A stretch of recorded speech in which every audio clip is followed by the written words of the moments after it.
Nós vamos agora tirar outra dúvida aqui.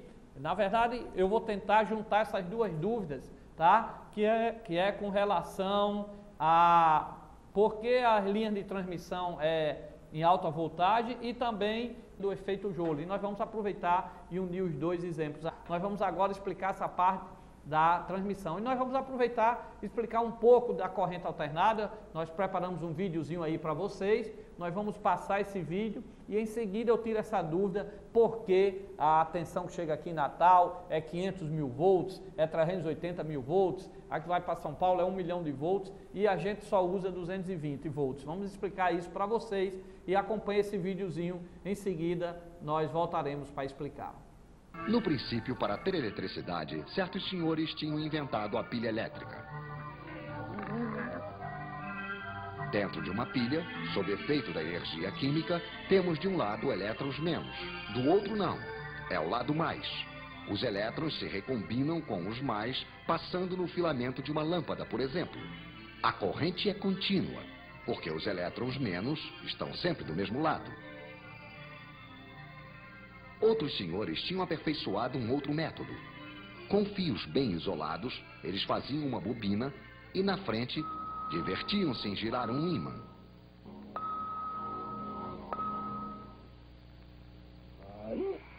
O princípio é mais ou menos este. Quando o polo norte do ímã chega, os elétrons são arrancados de sua órbita e vão para o lado do ímã, ficando mais do outro lado. Temos então, como dentro de uma pilha, um mais e um menos. Evidentemente, assim que não giramos mais, nada mais acontece. É lógico num sentido. Não podemos fabricar energia, mesmo a elétrica, a partir de nada. Então, continuando a girar, é o polo sul do ímã que chega à frente da bobina e aí acontece exatamente o contrário de antes. O mais se torna menos e vice-versa. Ainda temos corrente, sim, mas na outra direção. De modo que a corrente vai alternativamente numa direção, depois na outra.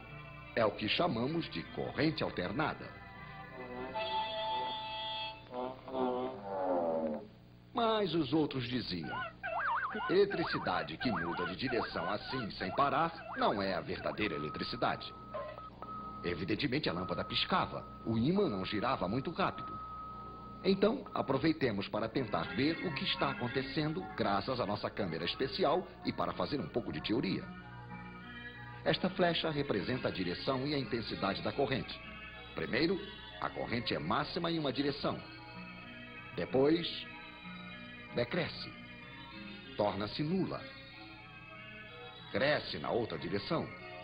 Decresce de novo. Volta a mudar de direção. E por aí vai. Se a corrente volta a ser máxima em uma direção uma vez por segundo, como aqui, dizemos que a frequência da corrente é de 1 Hz. 2 vezes por segundo, 2 Hz, etc, etc.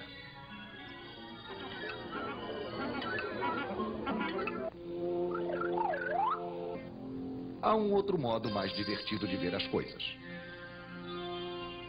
Pegue a flecha que representa a intensidade máxima, faça-a girar em um círculo imaginário que você desenha ao lado do fio.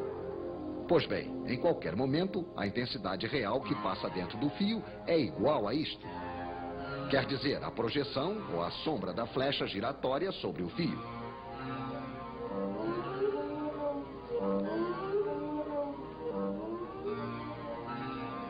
Podemos até fazê-la traçar uma curva. É uma senoide.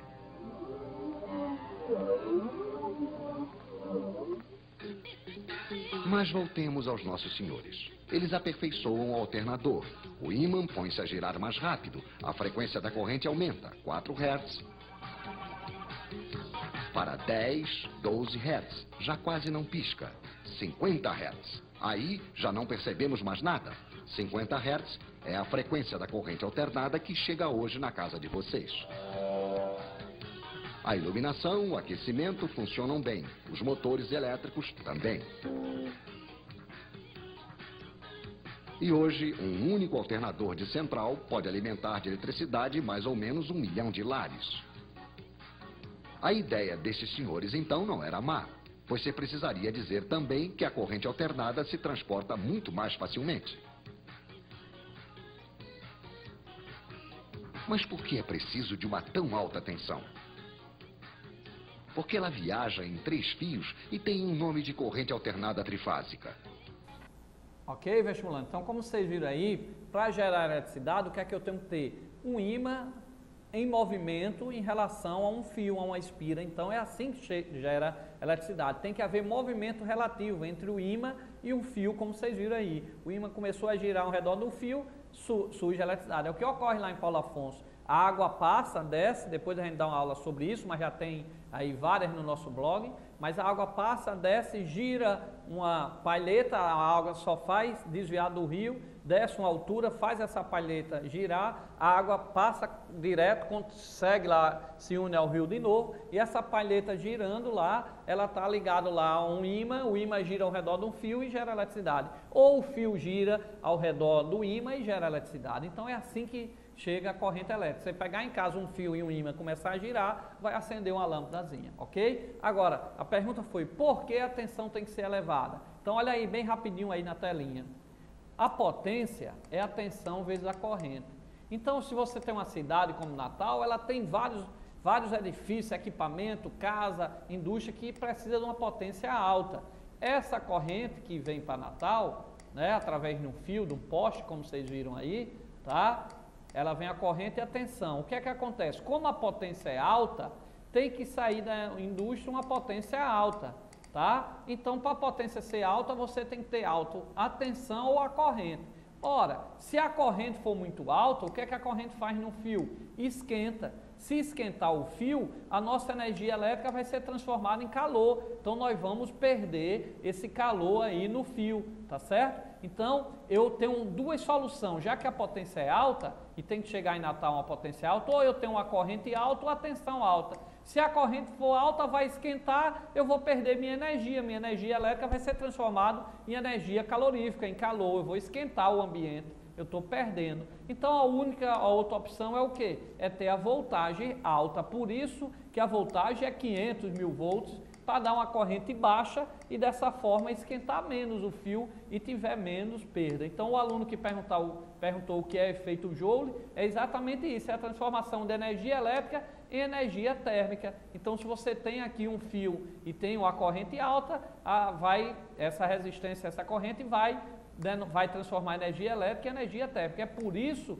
que a tensão é elevada, 500 mil volts, 800 mil volts, porque a corrente é menor. Eu poderia aumentar a corrente, mas aí eu ia perder mais energia elétrica, ok? Então vai para cá, vestibulando. No nosso blog tem mais aulas sobre isso. Eu tirei essas dúvidas aí que os alunos entraram aí no nosso Twitter, vai aparecer no nosso Twitter, coloque suas dúvidas, tá? Hoje foi mais um complemento para a gente tirar essa dúvida da força-peso de ação e reação que nós tiramos e também dessa parte, por que a tensão é elevada que vem de Paulo Afonso para Natal. Exatamente por isso, porque a potência necessita, é a tensão vezes a corrente. Como eu não posso ter uma corrente muito alta no fio, porque esquenta o fio, e aí eu estaria transformando energia elétrica em energia térmica, como é no chuveiro, como é no ferro elétrico, a corrente alta lá no fio se transformando em calor, ali é o efeito Joule. Efeito Joule é a transformação de energia elétrica em energia térmica, tá certo? Então, eu não quero isso, eu quero que a energia de Paulo Afonso chegue aqui em Natal. Então, para isso, já que a potência é a tensão vezes a corrente, e que a potência em Natal é alta por todas as máquinas, todas as casas, como nós falamos, indústria, como a potência é tensão vezes a corrente, como a corrente não pode ser alta porque perde a energia, transforma em calor, o efeito Joule, quem tem que ser alto é a tensão, por isso que a tensão vem aí 400 mil, 800 mil volts, aí quando chega aqui em Natal, passa por um transformador, baixa para 69 mil, baixa para 3.800 e aqueles transformadores que nós temos no nosso poste, na nossa casa, baixa para 220 volts. Aí nós vamos ter uma outra aula sobre transformador aqui, ok, vestibulando? Fiquem com Deus.